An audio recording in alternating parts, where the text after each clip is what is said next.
예, 물론 이렇게 명시적으로 국가 살림살이의 기준을 마련하는 것은 이번이 처음이고 또 의미가 있습니다. 이걸 잘 지켜서 나라가 재정적으로 큰 어려움에 빠지지 않도록 하겠다는 게 정부의 설명이죠. 하지만 좀 당혹스러운 게 있습니다.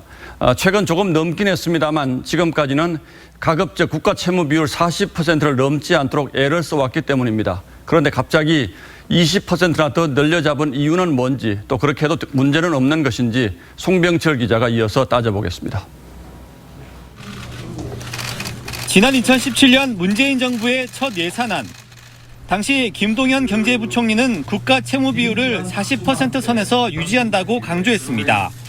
저희가 여러 가지 세수 관리라든지 이런 데 신경을 써서 40.4%, 40%를 간 넘는 정도 수준에서.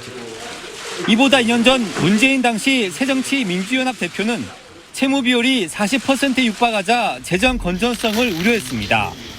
나라 국간이 바닥나서 GDP 대비 40%, 730조 원에 달하는 국가 채무를 국민과 다음 정부에 떠넘기게 되었습니다.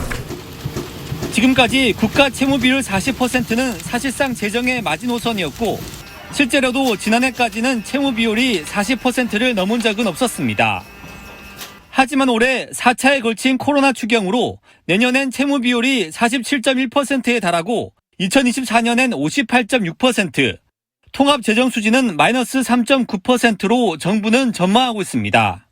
기존 마지노선이었던 채무 비율 40%는 한참을 넘어서는데도 새로운 재정 준칙을 적용하면 기준에서 크게 벗어나지 않게 되는 겁니다.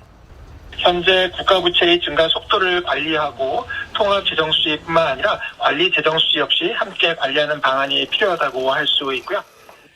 2016년 정부가 국회에 제출했던 재정 준칙의 국가 채무 비율은 45%.